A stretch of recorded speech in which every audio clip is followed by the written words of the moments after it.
शोले की बसंती भी क्या बोलती होगी जो रीटा बहन की बहू नेहा बोला करती थी। अरे बहू क्या बोल रही है, कुछ समझ में नहीं आ रहा। या तो बाहर जो ट्रेन जा रही है उसकी आवाज बंद हो जाने दे, या तू थोड़ी देर बाद बोल लेना। ना माँ जी ना, चूंकि मैं फिर से बोल देती हूँ। उसमें क्या है कि मैं बोल रही थी कि कल छत पर मैंने एक चिड़िया को देखा, एक दाना खाती फिर फुर्र, एक दाना खाती फिर फुर्र। माँ जी वो आती खाती फिर फुर्र। सास को लगा शायद आगे कोई बात होगी जो बहू बताना चाह रही है, लेकिन नेहा तो अच्छा फिर क्या माँ जी? वो आई दाना खाई फिर फुर्र। अरे हाँ बेटा, पर आगे भी बोलेगी फिर क्या? फिर क्या माँ जी? दाना खत्म हो गया, चूंकि चिड़िया चली गई तो मैं भी चलती हूँ। वो क्या है ना, बारिश हो रही है। हैं? ठीक है, जा। बहू के जाने के बाद अरे पता नहीं क्या बताना चाह रही थी। चिड़िया आई दाना खाई फिर पुर्र। अरे ये क्या बात होती है? आगे पूछो तो दाना खत्म। हे भगवान, ये क्या क्या बोलती रहती है। सास बहू की बातों से परेशान हो ही रही थी कि उसे बहू की आवाज आती है। अब यह किससे बात कर रही है? सामने खड़ी होती है काम वाली। बहू काम वाली से कहती है, अरे पानी बरस रहा है ना टिप टिप। हाँ भाभी, लेकिन मैं तो आ गई ना छाता लेकर। वो देखना कैसे पानी बरस रहा है। चूंकि पानी बरसता देखकर मुझे एक बात याद आ गई बचपन की। वैसे तो भाभी बहुत काम है मेरे पास। अब जल्दी से बता दो क्या बात है। अरे बचपन में मैं ना एक बार स्कूल जा रही थी। चूंकि बहुत तेज बारिश हो रही थी, मैं जहाँ भी पैर रखती वहाँ से आवाज आती छप। फिर मैं दूसरा पैर रखती, फिर आवाज आती छप। दूर खड़ी सास बहू की बात सुन रही थी। सास मन ही मन सोचती है, अरे कमला कहाँ फंस गई? अभी आधा घंटा ये छप छप करेगी, फिर बारिश बंद हो जाएगी और ये स्कूल पहुंच जाएगी। उधर बहू की छप छप से कमला बोर हो रही थी। ऊपर से 4 घर का काम पड़ा था। आखिर वो बोल ही पड़ती है, अरे दीदी फिर क्या हुआ? अब गड्ढे में गिर गई, पानी उछाल कर कोई कार निकल गई, या फिर क्या हुआ? जल्दी से बता दो ना, काम पड़ा है, टाइम नहीं है मेरे पास। सुन, चूंकि तू ना ज्यादा होशियार मत बन, ठीक है? फिर क्या हुआ? बारिश रुक गई और मैं क्लास में पहुंच गई। कमला बेचारी मन ही मन हंसकर काम में लग जाती है। बहू कमरे में चली जाती है कि सास कमला के सामने आती है। क्या हो गया कमला? बहू की कहानी पसंद नहीं आई? छप छप। वैसे इससे पहले वो मुझे भी एक कहानी पुर्र पुर्र की सुना गई है। नौकरानी भी सास की बात सुनकर हंसने लगती है। खैर फिर एक दिन, माँ जी चूंकि नाश्ते में बनाने के लिए कुछ भी नहीं है, मैं सब्जी लाने जा रही हूँ। अरे यह तो तुझे कल सोचना चाहिए था ना कि सुबह सुबह झोला लेकर भागना तो ना पड़ता। गृहस्थी में मन लगे तब ना, सिर्फ बातें करवा लो। बातें कहाँ करती हूँ मैं माँ जी? यही तो फर्क होता है ना मायके और ससुराल में। चूंकि मेरे मायके वालों को लगता था कि मैं कुछ बोलती ही नहीं हूँ, वही सास को लगता है कि मैं बहुत ही बोलती हूँ। अरे आसपास वालों को तो लगता था कि मैं कहीं गूंगी तो नहीं हूँ। जबान से एक चू चू की आवाज तक नहीं सुनी थी किसी ने। चलो मैं आपके घर आई, सोचा आपके साथ 2 बातें कर लूं, लेकिन चूंकि आपको ये लगता है कि बहू का बोलना जारी ही था कि सास बोल पड़ती है, अरे चुप भी हो जा बहू, जा कर सब्जी ले आ। भूख के मारे पेट में चूहे कूद रहे हैं, खाली पेट तुझे नहीं झेला जाएगा। बहू झोला लेकर निकल पड़ती है सब्जी लाने। लेकिन ये क्या, नाश्ते का वक्त भी निकल जाता है, लेकिन बहू तो घर आती नहीं। न जाने कहाँ चली गई है। एक तो कहीं भी जाती है तो 2 घंटे से पहले घर नहीं घुसती ये लड़की। सुबह तो नमक से रोटी खा ली, लेकिन दोपहर का खाना, अरे वो तो कुछ अच्छा चाहिए ना। बाहर जाकर देखती हूँ। सास बहू को देखती हुई बाहर जाती है तो वहाँ वो सब्जी वाले के साथ बैठकर मटर छिल रही होती है। बहू, ये क्या कर रही है यहाँ बैठकर? घर चल, कब से तेरा इंतजार कर रही हूँ कि तू अब आएगी, लेकिन नहीं। माँ जी, वो क्या है ना, सब्जी वाली आंटी जी अकेली सब्जी बेच रही थी, क्योंकि मैंने सोचा अगर मैं भी साथ बैठकर मटर छील दूं तो उनका भी थोड़ा मन लग जाएगा, क्यों? सब्जी वाली सास को देखते ही खुश हो जाती है। अरे बहन जी, ये आपकी बहू है का? हाँ, है तो मेरी बहू। अरे पर तूने इसे क्यों नहीं समझाया? तू भेज देती इसे। यहाँ बैठकर सब्जी और मटर क्यों छिलवा रही है? नहीं माँ जी, क्योंकि ये आंटी तो बहुत अच्छी है। ये देखिए ना, सारे महीने के मटर मैंने छिल दिए हैं इनकी मदद से, और बातें करते करते ऐसा वक्त निकल गया कि पता ही नहीं चला। अब 2 किलो मटर बची है, छिलकर अभी आ रही हूँ। ना माँ जी से बोलिए ना कि ये मटर मैं छिलकर घर दे जाऊंगी। जब से बैठी है सर खा लिया है बोल कर। अरे अब तो कान ऐसे पक गए हैं कि ये क्या बात करे ये भी समझ में नहीं आता। अरे ये कैसी बात कर रही हो? मेरी बहू को तो बोलना तक नहीं आता। मुझे तो लगता था कहीं गूंगी तो नहीं है। वैसे बोल क्या रही है? कुछ नहीं माँ जी, क्योंकि मैं ना बचपन में घोड़े पर बैठी थी, उसी की बस कहानी सुना रही थी।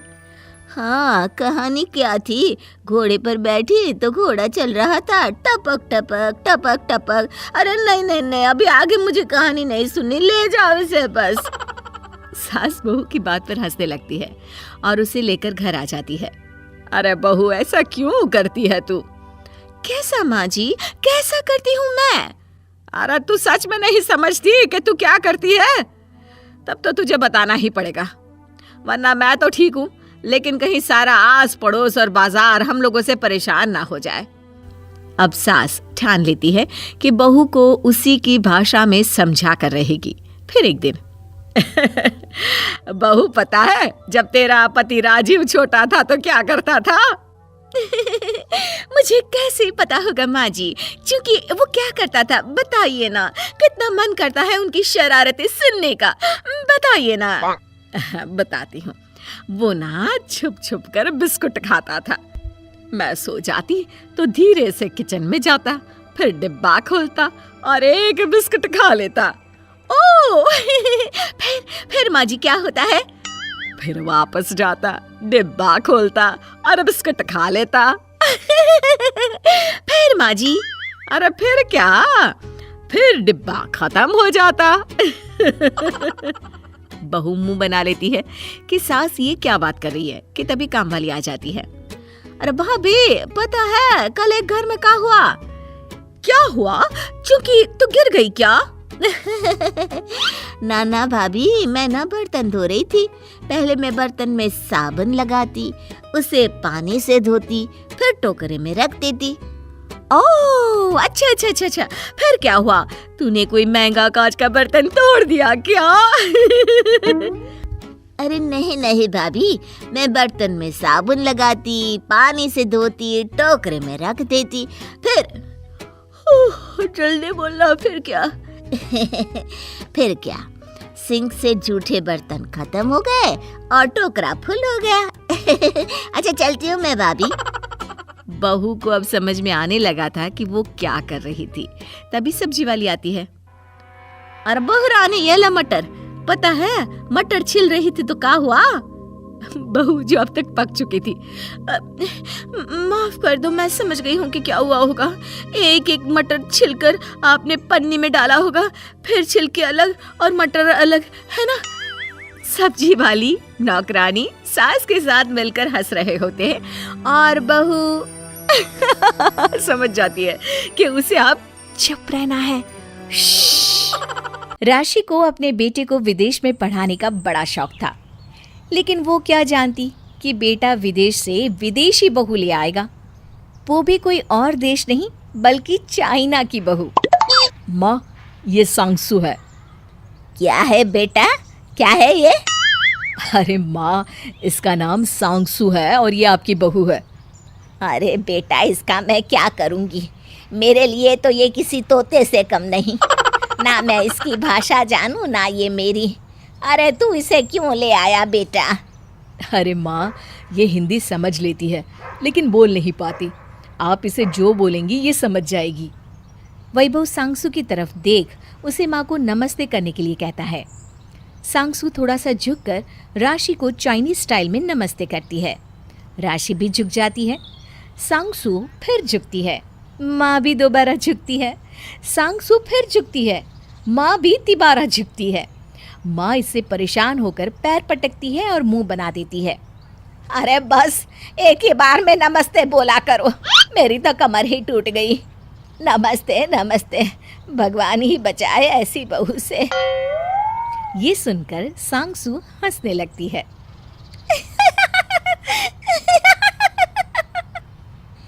अगले दिन राशि खाने में रोटी बनाती है और सांगसू और वैभव को खाने को देती है। लेकिन तभी सांगसू खाना देखकर मुंह बनाने लगती है। वो वैभव की ओर इशारा कर उसे दीवार पर चल रही छिपकली दिखाती है। ओके ओके डार्लिंग, माँ ये कल तुम्हारे लिए बना देगी, ठीक है? आज तुम ये रोटी खा लो। अरे वैभव, क्या बना दूंगी है? बता, बहू क्या खाती है, क्या पसंद है उसे? माँ तुम्हारी बहू बोल रही है कि उसे छिपकली खानी है। चाइना में तो ये लोग छिपकली बहुत ही चाव से खाते हैं। तभी सांगसू वैभव के कान में कुछ कहती है। माँ ये बोल रही है कि इसने कभी इतनी फ्रेश छिपकली नहीं खाई है। वैभव की माँ ये सुनकर सर पकड़ लेती है। अरे बेटा, ये क्या बोल रहा है? छिपकली भी कोई खाने की चीज है? और हाँ, मेरे घर की रसोई में ये सब नहीं बनेगा। वैसे और क्या शौक है बहू को, ये भी बता दे। कुछ नहीं माँ, ऐसे तो कोई शौक नहीं है सांगसू को, बस खाने पीने की शौकीन है। अगले दिन पूरे पड़ोस में बात फैल जाती है कि राशि की बहू चाइनीज है। फिर क्या था, मोहल्ले की औरतें इकट्ठा होकर आ जाती है राशि के घर और उससे कहती है, अरे बहन राशि, सुना है बहू लाई हो, और वो भी चाइनीज। अरे हाँ, मैं तो बुलाने ही वाली थी तुम लोगों को कि आओ और बहू को आशीर्वाद दे दो। अरे वो तो दे देंगे राशि, लेकिन ये तो बताओ खाती क्या है तुम्हारी बहू? सुना है चाइना में तो चिंपांजी और कुत्ता भी खाया जाता है। अरे नहीं राधा, ये सब तो कहने सुनने की बात है। हमारी बहू तो बड़ी ही संस्कारी और अपने भारतीय टाइप की है। हाँ, अरे बुलाओ बुलाओ, हम भी तो देखें नई नवेली बहू का मुंह। और हाँ, नाम क्या है तुम्हारी बहू का? राशि घबराते हुए कहती है, मेरी बहू का नाम सांगसू है। रुको बुलाती हूँ। सांगसू बेटा, जरा बाहर आना, देखो कौन आया है तुमसे मिलने। सांगसू बाहर नहीं निकलती। तभी राशि उन लोगों से कहती है, नई बहू है ना, शर्मा रही है। रुको मैं जोर से आवाज देकर बुलाती हूँ। अरे बेटा सांगसू, जरा बाहर तो आओ।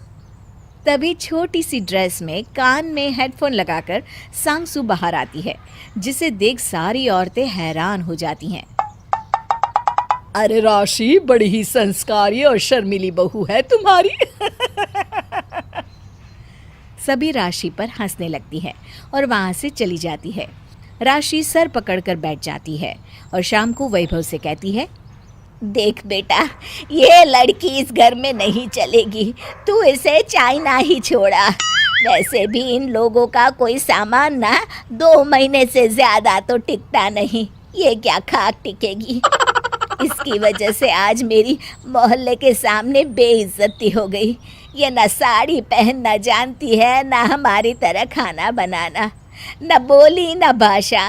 अरे बेटा, इसे तो ये भी नहीं पता कि संस्कार क्या होते हैं। इसे तो तू चाइना ही छोड़ा। इतना कहकर राशि अपने कमरे में चली जाती है। राशि की सारी बात पास खड़ी सांगसू सुन रही होती है और अगले दिन सुबह सांगसू साड़ी पहनकर राशि को कमरे में चाय देती है और कहती है, गुड मॉर्निंग माँ, मैं आपके लिए चाय लाई हूँ। राशि को सांगसू साड़ी में बहुत ही सुंदर लगती है। वो उसे देख ही रही होती है कि तभी पीछे से वैभव आ जाता है। माँ, तुमने जो कल मुझे कहा था वो सांगसू समझ गई थी। वो रात में बहुत रोई कि उसे चाइना नहीं जाना है, वो हमारे साथ रहना चाहती है। माँ, उसने रात भर यूट्यूब से साड़ी पहनना और चाय बनाना भी सीख लिया और अभी आपसे कुछ कहना चाहती है। राशि सांगसू की तरफ देखती है। माँ, मुझे एक मौका दे दीजिए प्लीज। ये सुनकर राशि सांगसु को गले लगा लेती है। गले लगते ही सांगसु को राशि के पीठ के पीछे की दीवार में छिपकली दिख जाती है और वो उसे पहले तो देखती है, फिर आंख बंद कर लेती है। कामिनी अपने छोटे बेटे अंश के लिए अच्छे रिश्ते तलाश कर रही थी। अंश एक हाथ से अपाहिज था, इसलिए कोई भी उससे शादी करने के लिए तैयार नहीं था। अरे नहीं कामिनी बहन, आपका बेटा तो अपने काम भी ढंग से नहीं कर सकता। हम अपनी बेटी की शादी ऐसे लड़के से हरगिज नहीं करवा सकते। हमें माफ कीजिए, हम चलते हैं। इसी तरह अंश के लिए कई रिश्ते आए और लौट गए, लेकिन कोई भी अंश से शादी करने के लिए तैयार नहीं था। बेटा अंश, तू यूं उदास मत हो। देखना, तेरी माँ तेरे लिए इस शहर की सबसे खूबसूरत दुल्हन लाएगी। तू चिंता मत कर बेटा। कामिनी की बड़ी बहू निधि हमेशा अंश के अपाहिज होने का मजाक बनाती। एक दिन निधि ने कहा, देखना, अब इस लूले की शादी कभी नहीं होगी। जब मैंने कहा मेरी चाची की लड़की प्रिया से इसकी शादी करा दूं, तब तो बड़े नखरे थे आप सबके। वो काली है, अनपढ़ है, अब तो इसके लिए कोई लूली लंगड़ी लड़की भी हाँ कर दे, वही बहुत है। बहू, अपनी जबान को थोड़ा लगाम दिया कर। देखना, मैं इसके लिए तुझसे भी कई गुना खूबसूरत लड़की ले आऊंगी, ये मेरा वादा है। निधि को अपनी खूबसूरती पर बहुत घमंड था। वो अपने आप को सबसे खूबसूरत और होशियार समझती थी, इसलिए वो सबको अपने काबू में रखना चाहती थी। वो घर के नौकरों पर अपना हुक्म चलाती और खुद आराम करती। एक दिन पंडित शादीराम एक लड़की राधा का रिश्ता लेकर आते हैं। सबको राधा बहुत पसंद आती है, क्योंकि राधा बेहद ही खूबसूरत थी। कुछ ही दिनों में राधा और अंश की शादी हो जाती है। राधा कामिनी के घर बहू बनकर आ जाती है। राधा की खूबसूरती से निधि को बड़ी जलन होती है। पता नहीं इस लड़की ने इस लूले में ऐसा क्या देखा, जो इतनी खूबसूरत होने के बावजूद इस लूले से शादी करने के लिए तैयार हो गई। अब राधा ने पूरे घर की सारी जिम्मेदारी उठा ली थी और सबका बहुत अच्छे से ख्याल भी रखती थी, इसलिए सब राधा से बहुत खुश थे। ये लीजिए माँ जी, आपकी मसाला चाय, और काका आपके लिए ये पकोड़े। एक तू है जो दिन भर कामों में लगी रहती है, और एक वो महारानी है जो किसी काम की नहीं, बस हर समय पैसे उड़ाने और सजने संवरने के लिए पार्लर में बैठी रहती है। बेटा, कल पास की औरतें तेरी मुंह दिखाई के लिए आने वाली है।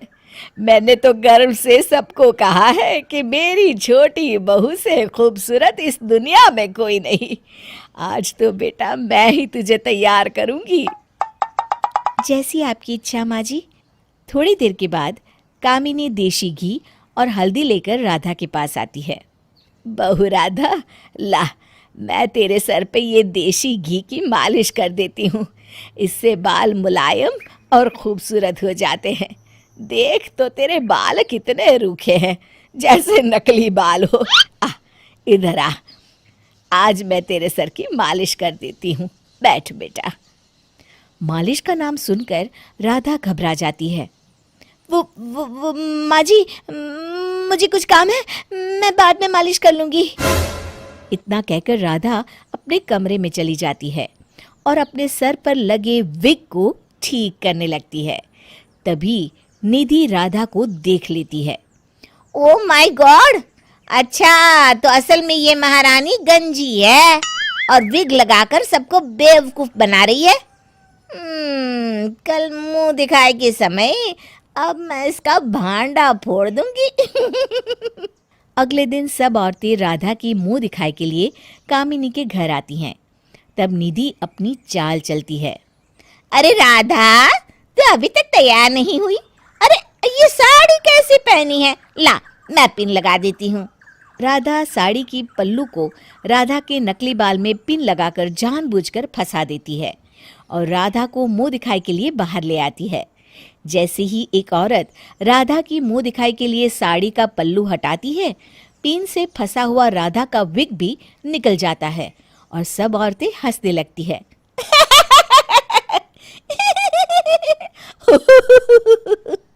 हाय दया, ये तो टकली है, इसके तो बाल ही नहीं। कामिनी बहन, तुमने तो कहा था कि तुमने अपने बेटे के लिए हूर की परी ढूंढी है, लेकिन ये महारानी तो गंजी निकली। सभी औरतों ने कामिनी और राधा का खूब मजाक बनाया और फिर वहां से चली गई। अब कामिनी राधा के बोले झूठ की वजह से उससे नफरत करने लगी थी। इतना बड़ा झूठ बोला, मेरे बेटे की जिंदगी बर्बाद कर दी तूने। इसीलिए इतने दिन से भोली बनकर सबका ख्याल रख रही थी। अरे सब दिखावा था इसका, निकल जा इस घर से अभी।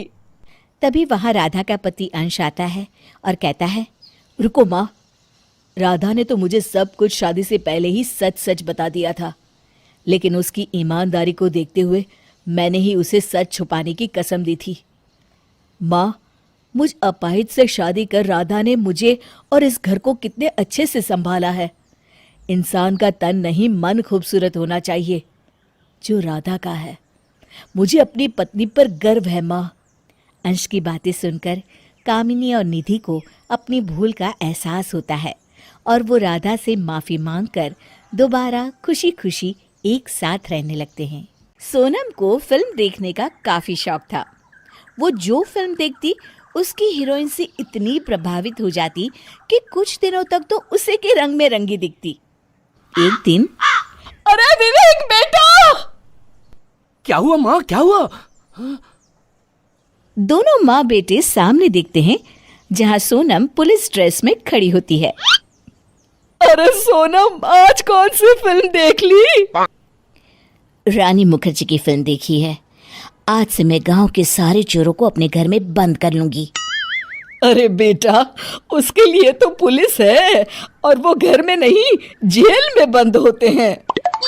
नहीं माँ, नहीं, अब इस गांव में कोई नहीं बचेगा। विवेक और उसकी माँ सर पकड़ लेते हैं।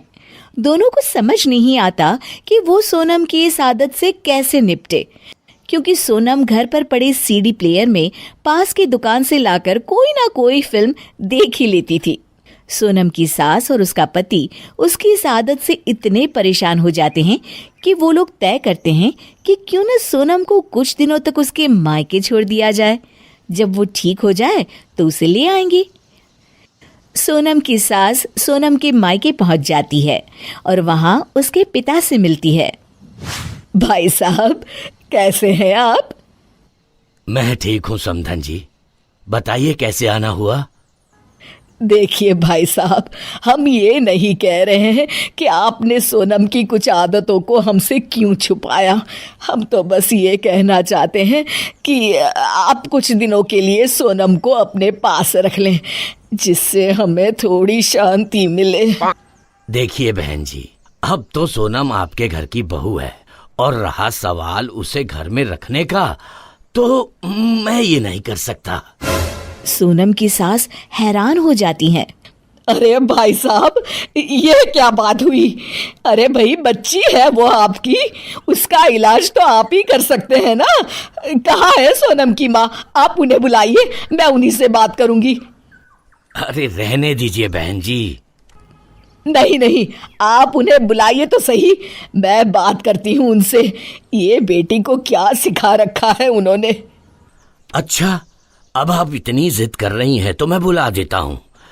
अरे सोनम की अम्मा, जरा बाहर तो आना, समधन जी मिलना चाह रही है। कितने आदमी थे? 2 आदमी। 2 आदमी और तुम 3, फिर भी वापस आ गए। क्या सोचा था? सरदार बड़ा खुश होगा, शाबाशी देगा। ये कहकर वो सोनम की सास का गला पकड़ लेती हैं। सोनम की सास डर कर खड़ी हो जाती है। अरे बाप रे, पागल है ये पूरी फैमिली। बहन जी, इन्होंने कल ही शोले देखी है, इसीलिए मैं कह रहा था इनसे दूर रहिए। अरे मैं समझ गई कि बेटी किस पर गई है। इतना कहकर वो वहां से निकल जाती हैं। फिर एक दिन सोनम के घर उसकी ननद आती है अरे भाभी, ये क्या हाल बना रखा है? सामने सोनम बसंती के भेष में उसे पानी देते हुए कहती है। यूं कि दीदी क्या बताऊं मैं आपको, वैसे मैं बेफिजूल की बात तो करती नहीं, यूं कि आन्या बीच में ही सोनम को रोक लेती है। हाँ हाँ भाभी, आप कुछ न बताएं, मैं समझ गई।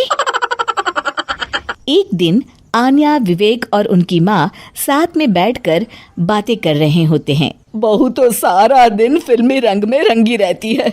अब तो उसकी इस आदत से हमारे घर कोई रिश्तेदार भी नहीं आता।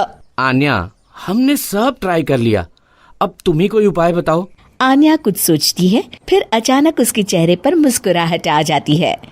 वो अपनी माँ और भाई से कहती है, देखिए कल तक इस समस्या का समाधान मैं ढूंढ लूंगी, आप परेशान मत होइए। अगले दिन की बात है।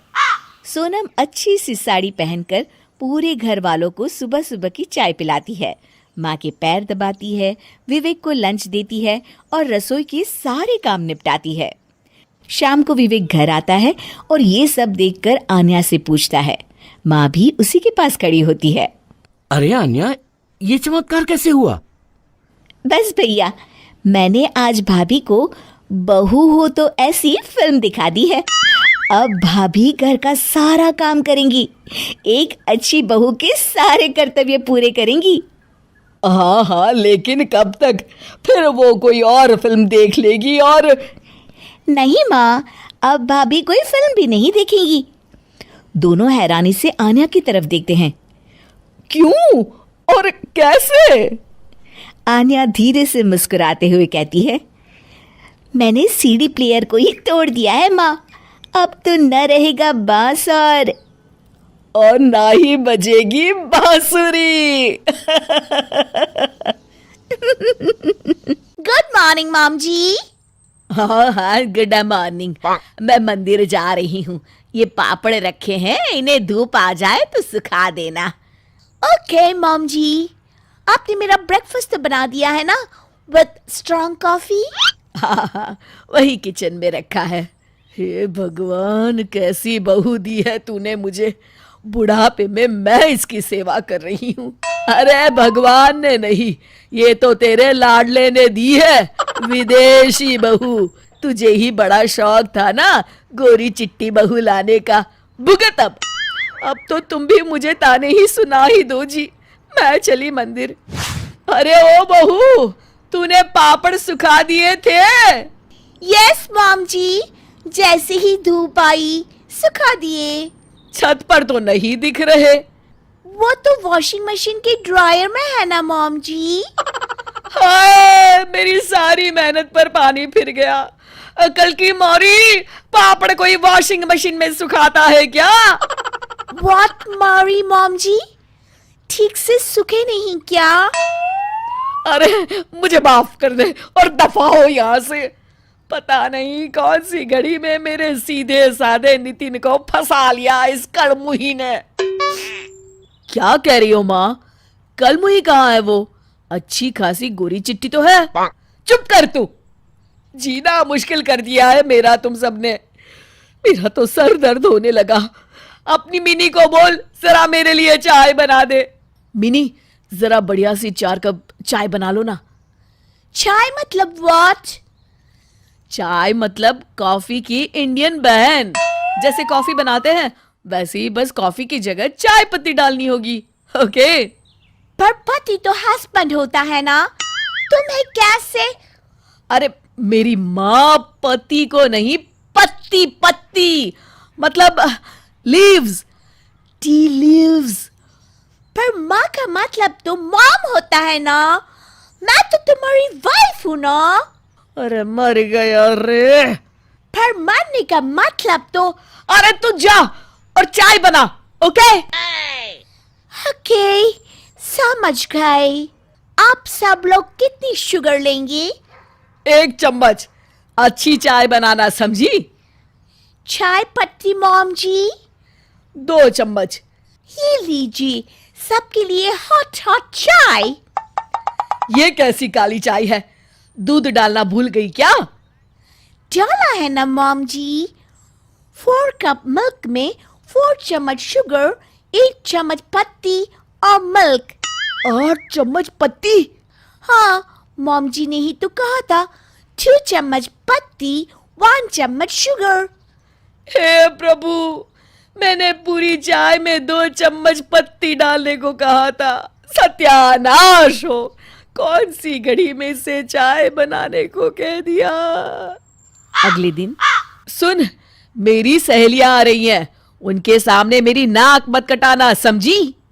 आपकी नाक यानी नोज, मतलब मैं। अरे कुछ नहीं, मतलब उनके टेक केयर अच्छे से करना।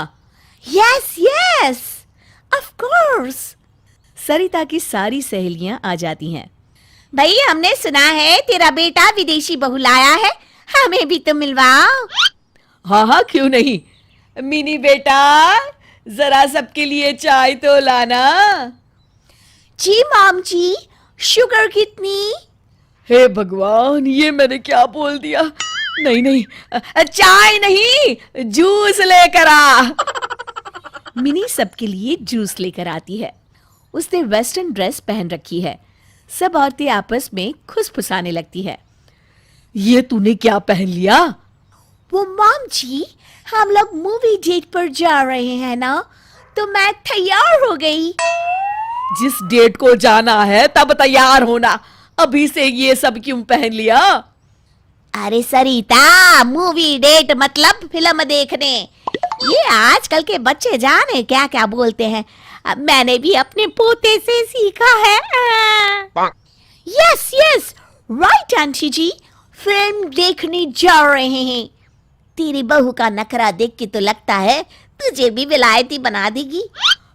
नहीं नहीं, ये सब काम मेरे इशारों पर करती है, वो तो मैं खुद ही कपड़ों पर रोक टोक नहीं लगाती। सुन मिनी, शाम को जल्दी आ जाना, आज मंदिर में भजन है। पर हम तो डिनर करके आएंगे मॉम जी, मंदिर में भजन आप कर लेना। सब औरतें हंसने लगती है।